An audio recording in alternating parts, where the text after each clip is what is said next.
Imagine a city cloaked in mist, where cobblestone streets glisten like the bones of a forgotten past, and moonlight casts shadows that seem to whisper secrets no one dares repeat. It is 16th century Scotland, and the air is thick with the weight of judgment. Here a woman's words could be her undoing, and silence could become her tomb. Into this unforgiving world stepped Bessie Taylor, a woman whose tongue dared to challenge the powerful, whose defiance would be met with a mechanism of horror that would etch her name in history, not for glory but for suffering. The Scold's Bridle, a monstrous invention of iron, awaited her. It was no mere instrument of punishment. It was a weapon designed to crush the mind, body, and spirit all at once.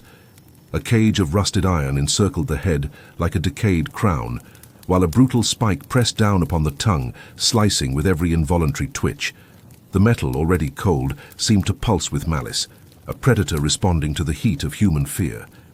Bessie's crime, speaking truth in a society that demanded women be silent, their thoughts contained, their voices restrained. The public display was a calculated torment.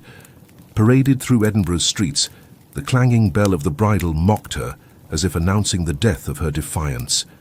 Crowds gathered, not merely to witness punishment, but to witness the annihilation of autonomy.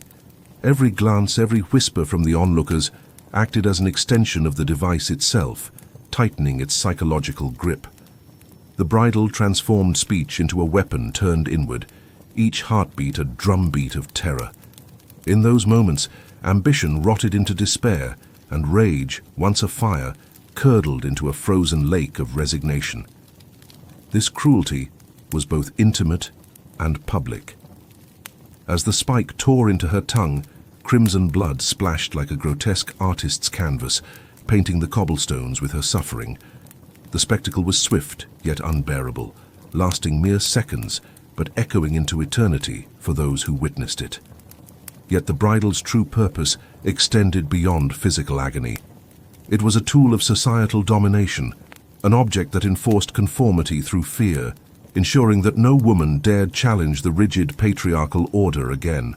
The horrors of the bridle were not confined to Scotland.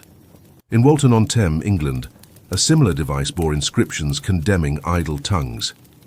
In 1655, Dorothy Waugh, a Quaker preacher, faced the bridle for daring to speak her faith, her cries swallowed by the merciless jaws of iron. Her body became a canvas for authority's cruelty, a warning to any who might attempt to wield their voice. And yet, even as history seemed to close its jaws around these women, their stories survive, whispers of defiance that refuse to be silenced.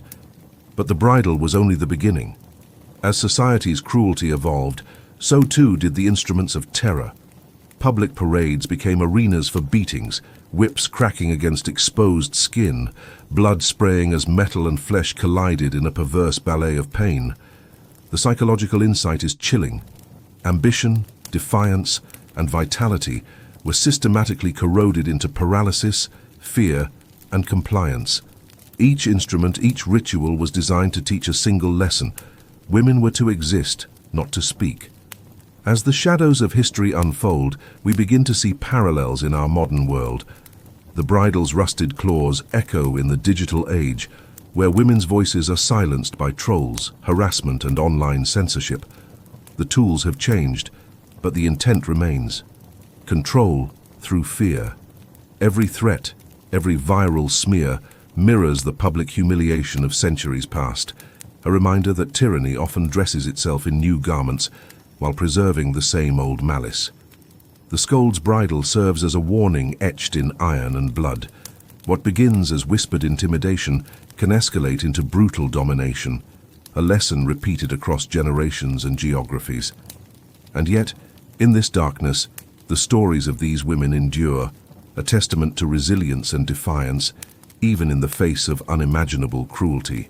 Travel from the misty streets of Scotland to the courts and villages of medieval Europe, and a new instrument of torment emerges: the shrew's fiddle. A grotesque evolution of the Scold's Bridle, this device combined head and arm restraints to force a humiliating posture. Women were made to walk, face thrust forward like a beggar's plea, while crowds jeered at their forced submission. Every step, every rattle of chains, carried the weight of societal condemnation. Originating in the 13th century, variations of the fiddle spread across Denmark, Japan, and even ancient Roman territories, where iron relics bore witness to humanity's capacity for cruelty. In Plymouth Colony, women accused of adultery or challenging authority felt the bitter bite of this invention. Unlike the bridle, which silenced speech, the fiddle punished the very body, twisting and contorting it to mirror the supposed moral failings of its victim. The psychological grip of the fiddle was as meticulous as its design. Ambition, once a spark of independence, was forced into delusion under its unyielding weight. Every chain bite, every rasping metal clasp against skin slick with sweat, was a reminder of the inescapable societal gaze. The woman became both performer and punishment, choreographing her degradation unknowingly for the pleasure and judgment of the crowd. And the cruelty escalated. Public parades became arenas for corporal punishment. Whips cracked across exposed flesh. Bones groaned and splintered under strikes. Blood spattered streets in crimson arcs.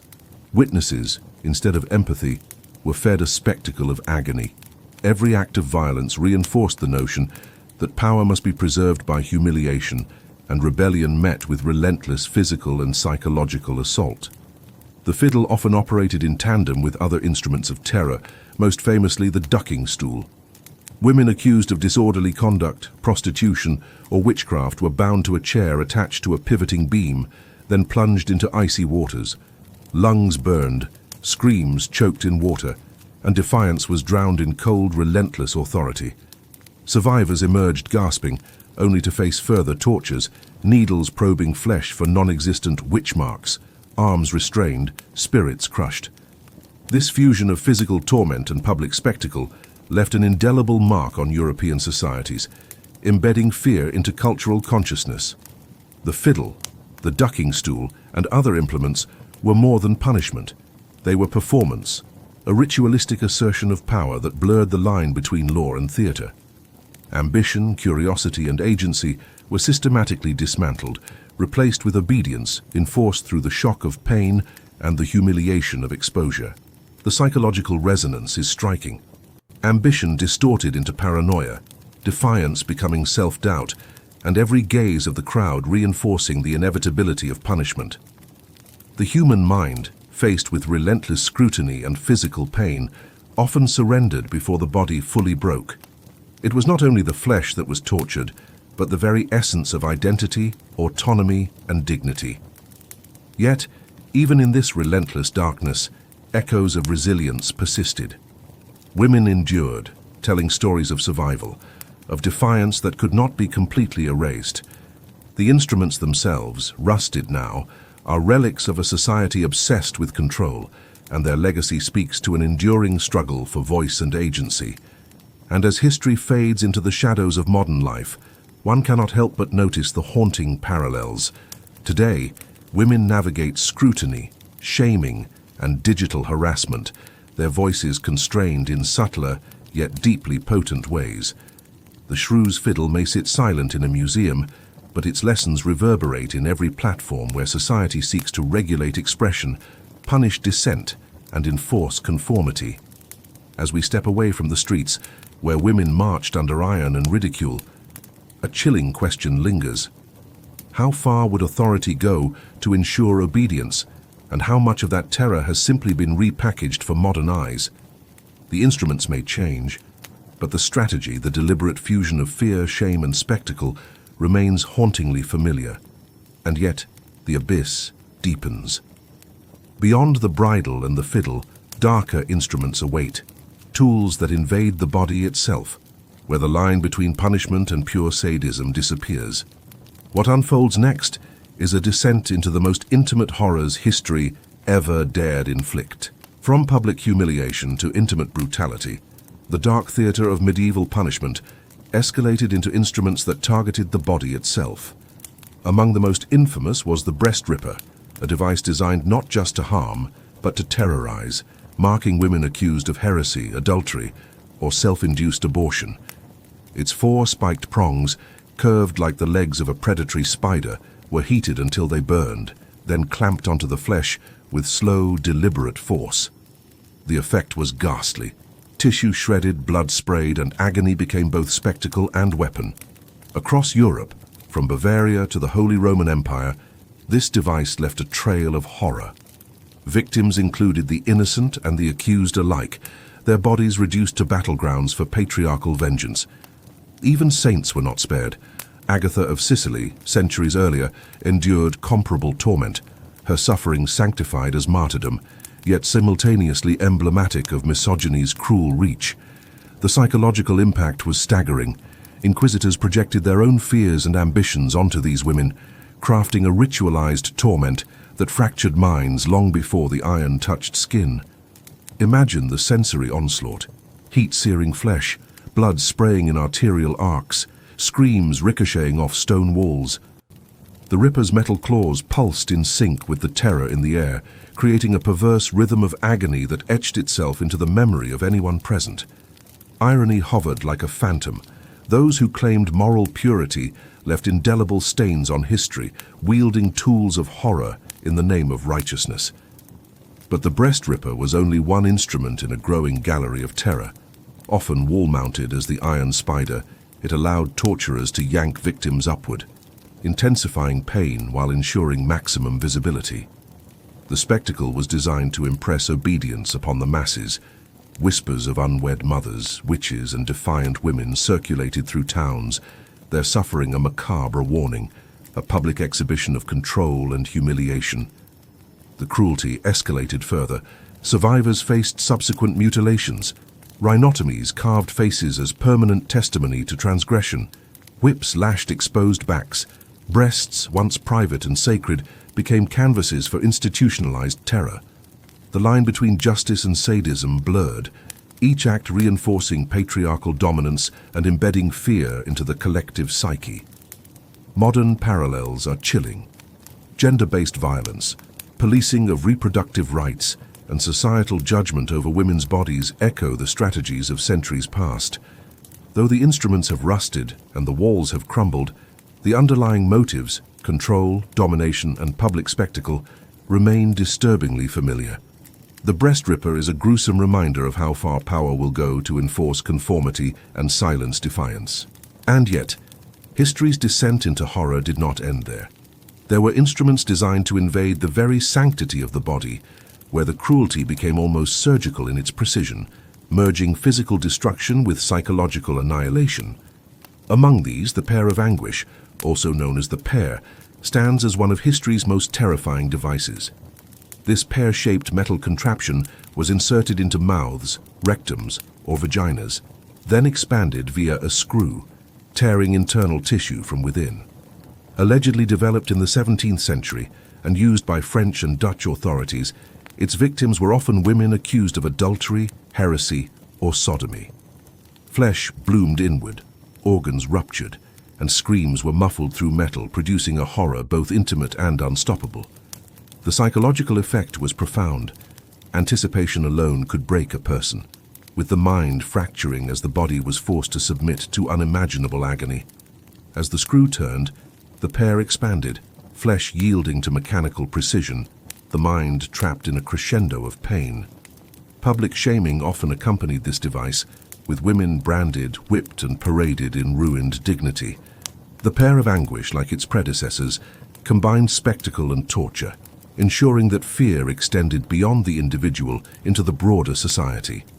These instruments, bridles, fiddles, breast rippers, and pears, collectively form a gallery of human cruelty, each one a testament to the extremes of patriarchal control. Yet they are more than relics. They are mirrors, reflecting patterns that continue to surface in modern times. Societies that seek to regulate, humiliate, or punish female autonomy, whether through laws, social norms, or digital harassment, echo these historical horrors. The methods have changed, but the mechanism, terror, shame, and physical or symbolic control, remains hauntingly familiar. As we descend into the darkest recesses of history, the overarching pattern becomes unmistakable. Women were punished not for crimes, but for existence. Every device, from the scold's bridle to the pear of anguish, was carefully calibrated to enforce obedience, to turn defiance into public entertainment. and to crush ambition under the weight of institutionalized cruelty. These instruments were not random. They were part of a calculated system of terror, a choreography of pain that spanned centuries and continents. The impact was both immediate and enduring. Physical wounds healed slowly, but the psychological scars lasted generations. Survivors carried the weight of societal condemnation, internalizing fear and often passing it to subsequent generations. Each device, each public execution of autonomy served as a warning. To speak, to act, to resist was to invite devastation. The lessons of these centuries remain encoded in culture, law, and collective consciousness, lingering long after the iron rusted and the streets emptied. Consider the continuity of cruelty. Public humiliation, enforced silence, and physical control are echoed today in ways that may seem less visible but are no less potent. Online harassment, body shaming, censorship, and systemic inequality function as modern analogues to medieval instruments. They operate on the same principles: intimidate, isolate, and control. The rusted crimson claws of history have transformed, but their grip is still felt, a reminder that oppression is often repackaged rather than eradicated. Yet, amid this darkness, there is resilience. The women who endured bridals, fiddles, breast rippers, and pears left behind more than stories of suffering. They left whispers of defiance. Their courage, in the face of unimaginable pain, reminds us that the human spirit can survive even the most calculated assaults on autonomy. History remembers both the cruelty and the strength it sought to suppress. These artifacts of horror also force us to confront uncomfortable truths about our own society. How do we wield power, and at what cost? How many voices are muted today, not by iron, but by fear, social pressure, or systemic inequities?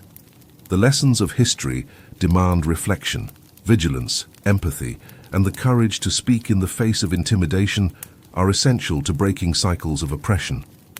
The crimson archive of history, the bridals, fiddles, breast rippers, and pears, may have faded into museums and dusty tomes, but their legacy pulses in the present.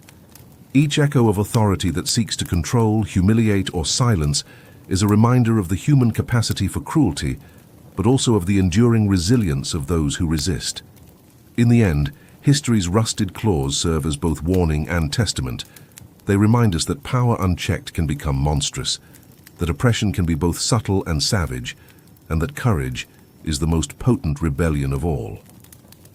As we close the pages of the Crimson Archive, the echoes linger.